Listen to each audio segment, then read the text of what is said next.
নমস্কাৰ আমাৰ উন্নতি ভিডিঅ'লৈ আপোনালোক সকলোকে স্বাগতম জনাইছোঁ। আজি আমি এই ভিডিঅ'টোত FCI পৰীক্ষাৰ লগত জড়িত আটাইবোৰ গুৰুত্বপূৰ্ণ কথা আলোচনা কৰিম। এই পৰীক্ষাৰ বাবে এডুকেশ্যন কোৱালিফিকেশ্যন কি লাগে, কেনেদৰে এপ্লাই কৰিব লাগে, সিলেকশ্যন প্ৰচেছ কেনেকুৱা হয় বা সিলেবাছ কি হয়, বা কোনটো পোষ্টৰ বাবে চেলেৰি কি হ'ব, আৰু শেষত যি 33,566টা পদৰ কথা আলোচনা হৈ আছে সেই বিষয়ে আমি এই ভিডিঅ'টোত বিতংভাৱে আলোচনা কৰিম। গতিকে আপোনালোকে শেষলৈ ভিডিঅ'টো মন দি চাব আৰু তাৰ পাছত আপোনালোকৰ কিবা জানিবলগীয়া থাকিলে আমাক কমেণ্ট বক্সত জনাব পাৰিব। তেন্তে আহক পলম নকৰি ভিডিঅ'টো আৰম্ভ কৰোঁ। পোনপ্ৰথমে আমি আপোনালোকক FCI পৰীক্ষাৰ যি হৈ থাকে সেই বিষয়ে এটা অভাৰভিউ দিব বিচাৰিছোঁ। ইয়াত দেখি পাইছে আপোনালোকে FCI অৰ্থাৎ ফুড কৰ্পোৰেশ্যন অফ ইণ্ডিয়া, যিটোক আমি অসমীয়াত ভাৰতীয় খাদ্য নিগম বুলি কওঁ, সেইটো ফুড এণ্ড পাব্লিক ডিষ্ট্ৰিবিউশ্যন ডিপাৰ্টমেণ্টৰ আণ্ডাৰত আহে, গভৰ্ণমেণ্ট অফ ইণ্ডিয়া। ই এটা চেণ্ট্ৰেল ছেক্টৰ জব হয় আৰু এটা খুবেই ভাল জব, যি বেংক বা অন্যান্য পৰীক্ষাসমূহৰ দৰে হয়। গতিকে আপোনালোকে এই পৰীক্ষাটো ভালদৰে দিব পাৰে। তাৰপিছতে যিটো মোড অফ এপ্লিকেশ্যন, অৰ্থাৎ এপ্লাই কেনেদৰে কৰিব, ইয়াত দিয়া আছে অনলাইন। আপোনালোকে অনলাইন মাধ্যমেৰে ফৰ্ম ফিল আপ কৰিব লাগিব আৰু তাৰপিছতে পৰীক্ষা হয়। FCI পৰীক্ষাটো আপোনালোকৰ খুব বেছি 1-1.5 মাহৰ ভিতৰতে পৰীক্ষা হৈ যায় এপ্লাই শেষ হোৱাৰ পিছত। গতিকে ভালদৰে পৰীক্ষাৰ বাবে প্ৰিপেৰেশ্যন কৰক। তাৰপিছতে চিলেকশ্যন প্ৰচেছত আহোঁ। চিলেকশ্যন প্ৰচেছটো দিয়া আছে CPT আৰু ইণ্টাৰভিউ, অৰ্থাৎ কম্পিউটাৰ বেছড টেষ্ট হ'ব, তাৰপিছতে ইণ্টাৰভিউ হ'ব। কোনকেইটা পোষ্টত ইণ্টাৰভিউ হ'ব বা কোনকেইটা নহয় সেইটো আমি পিছত আপোনালোকক জনাম। তাৰপিছতে দিয়া আছে এপ্লিকেশ্যন ষ্টাৰ্ট ডেট। ইয়াৰ বাবে এতিয়ালৈকে কোনো নটিফিকেশ্যন ওলোৱা নাই। ইয়াৰ আপোনালোকৰ নটিফিকেশ্যন অতি সোনকালে ওলাব, গতিকে আপোনালোকে সাজু হৈ থাকক। তাৰপিছত দিছে official website. FCI official website হৈছে fci.gov.in। এইটো ৱেবছাইটতে আপোনালোকে সকলো তথ্য পাই যাব।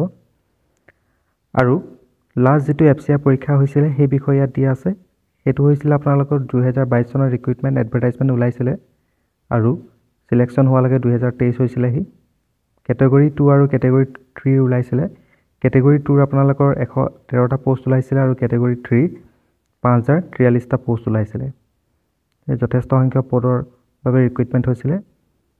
ঠিক সেইদৰে এইবাৰো তেনেকৈ ভাল পোষ্ট আহিব, আপোনালোকে তাৰ বাবে সাজু হৈ থাকক। পিছলৈ আহোঁ। ইয়াত দিয়া আছে আপোনালোকৰ education qualification. Education qualification category 2, অৰ্থাৎ যি কেটেগৰী 2 লেভেল 2 গ্ৰেড 2 লেভেলৰ যি পৰীক্ষা হয় তাৰ বাবে এডুকেশ্যন কোৱালিফিকেশ্যন কি লাগে আৰু কোনখিনি পোষ্ট থাকে ইয়াত আপোনালোকে জানিব পাৰিব। প্ৰথমে দিয়া আছে মেনেজাৰ জেনেৰেল। এই পোষ্টৰ বাবে আপোনালোকক গ্ৰেজুৱেট ডিগ্ৰী লাগিব ইউনিভাৰ্চিটিৰ পৰা, মিনিমাম 60% মাৰ্কছ, বা CA ICW বা CS হ'লেও হ'ব, অৰ্থাৎ চাৰ্টাৰ্ড একাউণ্টেণ্ট বা কষ্ট একাউণ্টেণ্ট বা যিয়ে আপোনালোকৰ কোম্পানী ছেক্ৰেটাৰী কৰে তেওঁলোকৰ এই পোষ্টটোৰ বাবে এপ্লাই কৰাৰ যোগ্যতা থাকিব। তাৰপিছতে দিছে মেনেজাৰ ডেপ'ত। এইটো পোষ্টৰ বাবে আপোনালোকৰ গ্ৰেজুৱেট ডিগ্ৰী লাগিব উইথ 60% মাৰ্কছ, বা CA ICW CS হ'লেও হ'ব। তাৰপিছৰ পোষ্ট দিছে মেনেজাৰ মুভমেণ্ট। ইয়াৰ বাবেও আপোনালোকৰ গ্ৰেজুৱেট ডিগ্ৰী লাগিব উইথ মিনিমাম 60% মাৰ্কছ, বা CA ICW বা CS হ'লে হ'ব। তাৰপিছৰ পোষ্টটো আহিছে মেনেজাৰ একাউণ্টছ। ইয়াৰ বাবে আপোনালোকৰ লাগিব associate membership of the institute of chartered accountants of India, বা the institute of cost accountants of India, বা the institute of company secretaries of India. বুলি দিয়া আছে। আপোনালোকৰ BCom ডিগ্ৰী হ'লেও হ'ব। N বুলি কৈছে, N মানে BComৰ লগত আপোনালোকৰ post graduate full time MBA in finance হ'ব লাগিব, বা ডিপ্ল'মা মিনিমাম 2 years বাই ৰিকগনাইজ বাই UGC AICTE হ'ব লাগিব। এইটো কোৱালিফিকেশ্যন থাকিলে আপোনালোকে মেনেজাৰ একাউণ্টছৰ বাবে এপ্লাই কৰিব পাৰিব। তাৰপিছলৈ আহোঁ। তাৰপিছত আছে মেনেজাৰ টেকনিকেল। ইয়াৰ বাবে আপোনালোকক লাগিব BSc in agriculture from a recognise university, or BTech degree হ'লেও হ'ব, বা BE ডিগ্ৰী হ'লেও হ'ব in food science from a recognise university and institute approved by the AICTE। ঠিক আছে। তাৰপিছত দিছে মেনেজাৰ চিভিল ইঞ্জিনিয়াৰ। চিভিল ইঞ্জিনিয়াৰৰ বাবে আপোনালোকক ডিগ্ৰী ইন চিভিল ইঞ্জিনিয়াৰিং লাগিব from a recognise university or equivalent. আৰু মেনেজাৰ আছে ইলেক্ট্ৰিকেল মেকানিকেল ইঞ্জিনিয়াৰিং। ইয়াৰ বাবে লাগিব আপোনালোকক degree in electrical engineering or mechanical engineering from a recognise university or equivalent. Next দিছে মেনেজাৰ হিন্দী।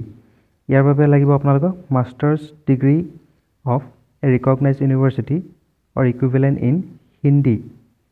মাষ্টাৰ ডিগ্ৰী লাগিব হিন্দীত with English as a subject at the degree level.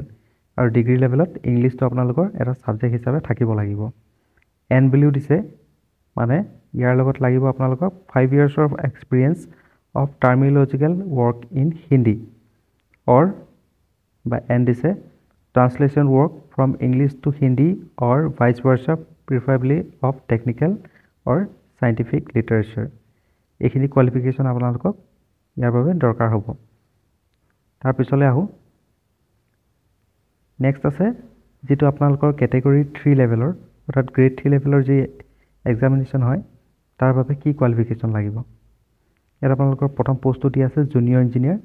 ইয়াৰ বাবে আপোনালোকক candidates must have graduation in civil engineering or electrical engineering or mechanical engineering from a recognise university. এইকেইটা থাকিব পাৰে, বা অৰ বুলি কৈছে ডিপ্ল'মা ইন চিভিল ইঞ্জিনিয়াৰিং হ'ব পাৰে, বা ইলেক্ট্ৰিকেল ইঞ্জিনিয়াৰিং হ'ব পাৰে, বা মেকানিকেল ইঞ্জিনিয়াৰিং হ'ব পাৰে from a recognise university or 1 year relevant experience হ'লেও হৈ যাব বুলি কৈছে। ঠিক আছে, তাৰপিছতে আহোঁ। নেক্সটটো কৈছে ষ্টেনো গ্ৰেড 2। ইয়াৰ বাবে আপোনালোকক লাগিব graduate along with O level qualification of TOEA CCN speed of 40 word per minute and 80 word per minute in typing and shorthand respectively। এইকেইটাত আপোনাৰ ইমান স্পীড লাগিব বুলি কৈ দিয়া হৈছে। Or degree in computer science or computer application with speed of 40 word per minute and 80 word per minute in typing and shorthand respectively। ইয়াৰ বাবে আপোনালোকৰ এইকেইটা কোৱালিফিকেশ্যন লাগিব। ঠিক আছে, তাৰপিছত দিছে এছিষ্টেণ্ট গ্ৰেড 2 হিন্দী। ইয়াৰ বাবে আপোনালোকক লাগিব degree with Hindi as the main subject. হিন্দীত আপোনালোকৰ ডিগ্ৰী লাগিব। প্ৰফিচিয়েঞ্চি ইন ইংলিছ হ'ব লাগিব। 1 year of এক্সপিৰিয়েঞ্চ লাগিব। এইটো আপোনালোকৰ কৈছে English to Hindi and vice versa. এইখিনি কোৱালিফিকেশ্যন লাগিব এইটো পদৰ বাবে। তাৰপিছত দিছে টাইপিষ্ট হিন্দী। ইয়াৰ বাবে আপোনালোকক কৈছে গ্ৰেজুৱেশ্যন ডিগ্ৰী লাগিব with 30 word per minute speed in Hindi typing. Hindi টাইপিঙত ইমানটো স্পীড লাগিব বুলি আপোনালোকক কৈ দিয়া হৈছে।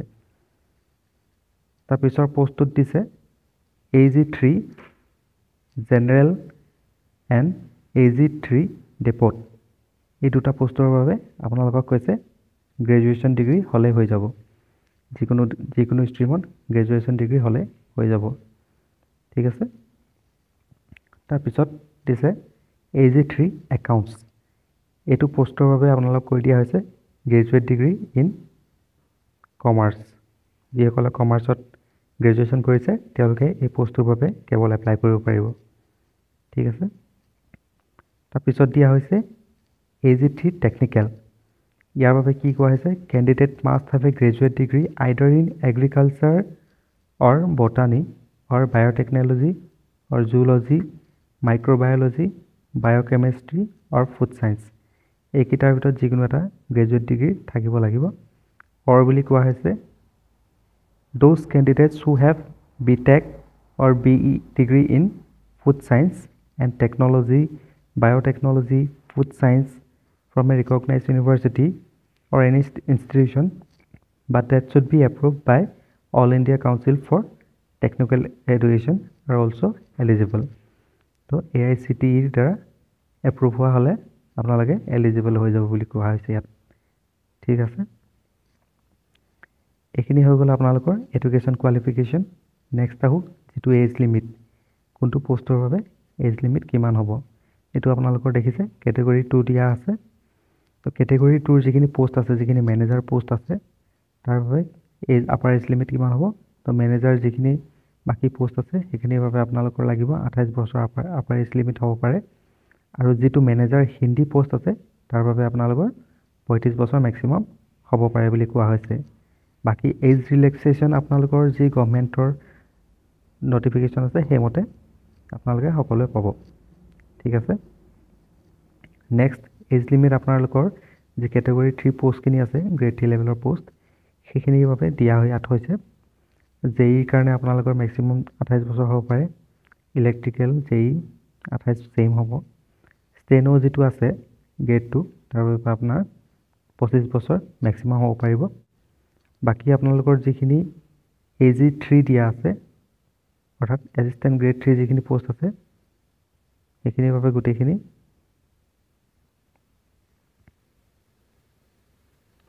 বাকি আপোনালোকৰ যি এজি 3 অৰ্থাৎ এসিস্ট্যান্ট গ্ৰেড 3 লেভেলৰ যিখিনি পোষ্ট আছে তাৰ বাবে আপোনালোকৰ 28 বছৰ দিয়া আছে গুটেখিনি কেৱল মাত্ৰ হিন্দীৰ বাবে আপোনালোকক 28 বছৰ হ'ব লাগিব ম্যাক্সিমাম তাতকৈ বেছি হলে আপোনালোকে এপ্লাই কৰিব নোৱাৰিব বাকি ৰিলেক্সেশন আপোনালোকে গভৰ্নমেন্টৰ ৰুলছৰ মতে পাই যাব ঠিক আছে নেক্সট আহো ইয়াত আপোনালোকৰ দিয়া হৈছে কি ধৰণৰ এক্সাম হ'ব বা সিলেবাস কি হ'ব কেটেগৰী কেনেকুৱা ধৰণৰ কি ফেজত পৰীক্ষা হ'ব সেইখিনি ইয়াত ডিটেইলছত দিয়া আছে ইয়াত প্ৰথমে আপুনি চাব কেটেগৰী 2 এণ্ড কেটেগৰী 3 যি ফেজ 1 হ'ব দুটা কেটেগৰীৰ বাবে ফেজ 1 এক্সামটোৰ বাবে এইখিনি বস্তু আহিব ইংলিছ আহিব ৰিজনিং আহিব নিউমেৰিকেল এপ্টিটিউড আৰু জেনাৰেল ষ্টাডিজ তো গুটেকিটা 25 কে টোটাল 100টা কোৱেশ্চন থাকিব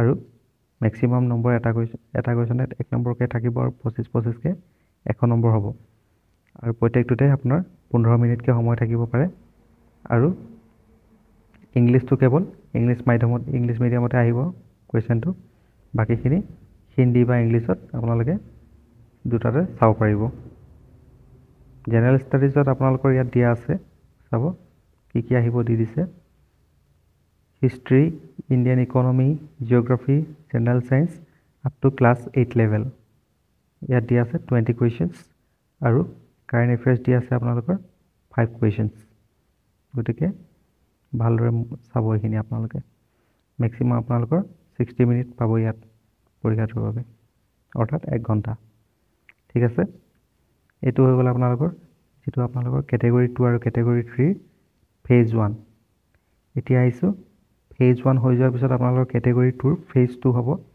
ইয়াৰ বাবে আপোনালোকৰ পেপাৰ 1 যেটো আপোনালোকৰ গুটেকিটা কেটেগৰীৰ বাবে অৰ্থাৎ গুটেকিটা পোষ্টৰ বাবে সেম হ'ব ইয়াত আপোনালোকৰ 120 মাল্টিপল চয়েস কোৱেশ্চন থাকিব এটা কোৱেশ্চনত 1 মাৰ্কস কে থাকিব দেখিছে আৰু ম্যাক্সিমাম আপোনালোকে 90 মিনিটস টাইম পাব আৰু there will be no negative marking বুলি কৈছে ফেজ 2 আৰু এটা কথা কৈ দিও আপোনালোকৰ যেটো ফেজ 1 এক্সাম হ'ব তাত আপোনালোকৰ 1/3 নেগেটিভ মাৰ্কিং থাকিব এটো ভালদৰে মনত ৰাখিব ঠিক আছে আৰু পেপাৰ 2 যিখন দিয়া আছে এখন আপোনালোকৰ পোষ্ট স্পেসিফিক অৰ্থাৎ যি একাউন্টছৰ পোষ্ট আছে বা টেকনিক্যাল পোষ্ট আছে তাৰ বাবে স্পেসিফিক কোৱেশ্চন আহিব 60 মাল্টিপল চয়েস কোৱেশ্চন থাকিব এটা কোৱেশ্চনত আপোনাৰ 2 নম্বৰকে থাকিব আৰু ইয়াত ম্যাক্সিমাম আপোনাৰ 60 মিনিট সময় আপোনালোকে পাব ঠিক আছে তাৰ পিছতে আপোনালোকৰ যি পেপাৰ 3 কথা কৈছে পেপাৰ 3 এখন আপোনালোকৰ হ'ব only for the post of manager Hindi যেটো হিন্দী পোষ্ট আছিল হেতুৰ বাবে এখন হ'ব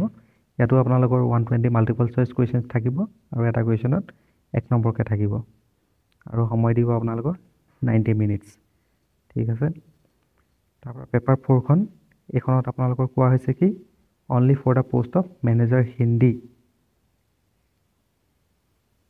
ইখন আপোনালোকে যেটো হিন্দীৰ বাবে পোষ্ট আছে হেতু পোষ্টৰ বাবে হ'ব ইয়াত আপোনালোকৰ দিয়া আছে one passage translation from Hindi to English one passage translation from English to Hindi one essay in Hindi one essay writing in English each question carries 30 marks total আপোনালোকৰ 120 marks থাকিব আৰু সময় পাব 90 মিনিট ঠিক আছে পেপাৰ 3 আৰু paper 4 খন আপোনালোকৰ হিন্দীৰ বাবে দৰকাৰী এটো হৈ গ'ল আপোনালোকৰ কেটেগৰী 2 লেভেলৰ ফেজ 2 এক্সাম।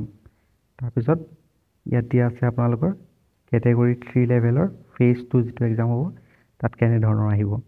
ইয়াতো আপোনালোকৰ এখন পেপাৰ 1 থাকিব, যিখনত আপোনালোকৰ গোটেইখিনি পোষ্টৰ বাবে কেটেগৰী 3 গোটেইখিনি পোষ্টৰ বাবে সেম হ'ব।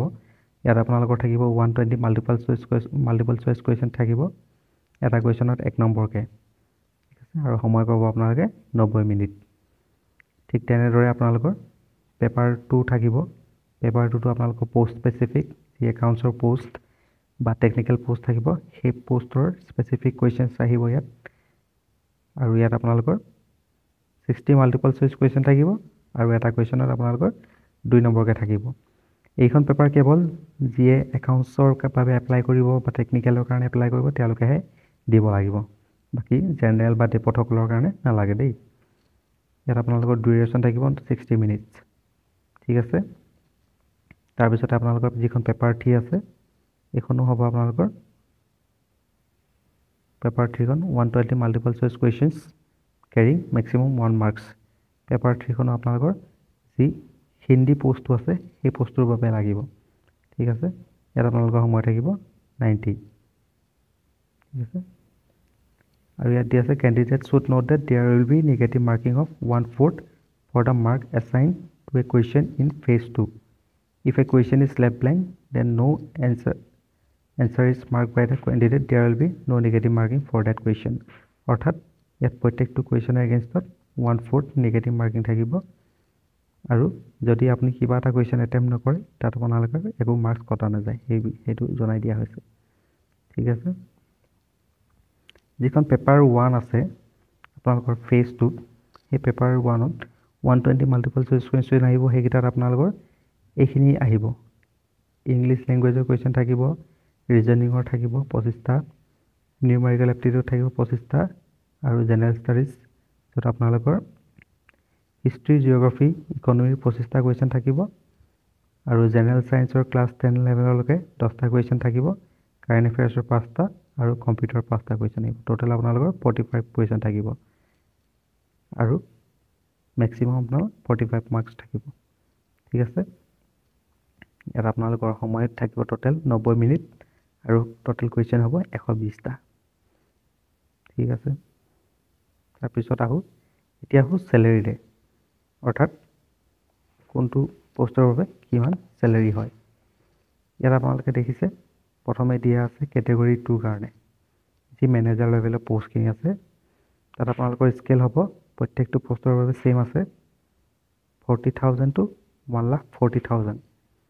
অৰ্থাৎ মেনেজাৰ লেভেলৰ পোষ্টখিনিত আপোনালোকে 40,000 বেছিক পে'ৰ পৰা ষ্টাৰ্ট হ'ব। বাকী আপোনালোকে ইয়াৰ লগত বেলেগ বিভিন্ন ধৰণৰ এলাউঞ্চসমূহ পাব, যেনে আপোনালোকে ইয়াৰ লগত হাউচৰেণ্ট এলাউঞ্চ, ডিয়াৰনেছ এলাউঞ্চ, বা ট্ৰান্সপৰ্ট এলাউঞ্চ, বা ড্ৰেছ এলাউঞ্চ, বা professional development allowance, lunch allowance, electricity allowance, children education allowance, domestic allowance, cook allowance ইত্যাদিসমূহ পাব। লগতে আপোনালোকৰ যি CPF-ৰ বেনিফিট থাকে বা গ্ৰেচুইটি থাকে সেইসমূহ বেনিফিটো আপোনালোকে ইয়াত পাব। আপোনালোকৰ ইয়াত বেচিক চেলেৰীৰ লগত গোটেই এলাউঞ্চবোৰ প্লাছ কৰিলে প্ৰায় 71,000 মান আপোনালোকৰ গ্ৰছ চেলেৰী হ'ব। বাকী আপোনালোকৰ যিসমূহ ডিডাকশ্যন আছে সেইসমূহ ডিডাকশ্যন কৰাৰ পিছত আপোনালোকৰ হাতত নেট 60,000 to 65,000 মেনেজাৰ পোষ্টত ইনহেণ্ড চেলেৰী হৈ যায়, ঠিক আছে। এইটো কেটেগৰী 2ৰ বাবে।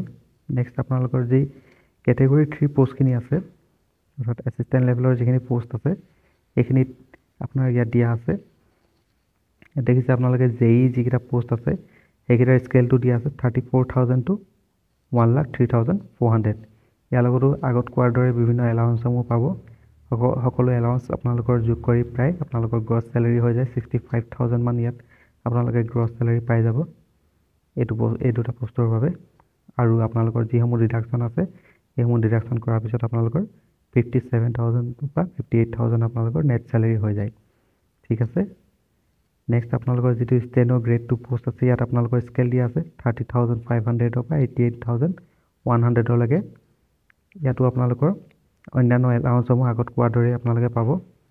গোটেইসমূহ এলাউন্স ইয়াত পাই যাব আপোনালোকে এইখিনি পাই যাব নেক্সট আপোনালোকৰ যি গ্ৰেড এছিষ্টেণ্ট গ্ৰেড 3 লেভেলৰ যিখিনি পোষ্ট আছে এইখিনিলৈ আহোঁ ইয়াত আপোনালোকৰ স্কেলটো দিয়া আছে 28200 পৰা 79200 এইটো লেভেলত আপোনালোকে এইটো স্কেলত আপোনালোকে চেলাৰীটো পাব এইখিনি পোষ্টৰ বাবে ইয়াতো আপোনালোকে বিভিন্ন ধৰণৰ এলাউন্সসমূহ পাব আগত কোৱাৰ দৰে আৰু গোটেই এলাউন্সসমূহ দিয়ে আপোনালোকৰ যেটো গ্ৰছ চেলাৰী হয় গ্ৰছ চেলাৰী প্ৰায় 57000 অৰ 58000 হয় আৰু নেট চেলাৰী আপোনালোকৰ প্ৰায় আপোনালোকে এইটো পোষ্টত 50000 মান হৈ যায় ঠিক আছে তাত এই আপোনালোকে এটা খুব ভাল চেলাৰী ইয়াত আপোনালোকে ড্ৰ কৰিব পাৰিব আৰু ভাল এলাউন্সসমূহ ইয়াত আপোনালোকৰ দিয়া হৈছে গতিকে আপোনালোকে ভালদৰে চেষ্টা কৰিলে এটা ভাল চাকৰি ল'বলৈ সক্ষম হ'ব ঠিক আছে এতিয়া আহোঁ আপোনালোকৰ যেটো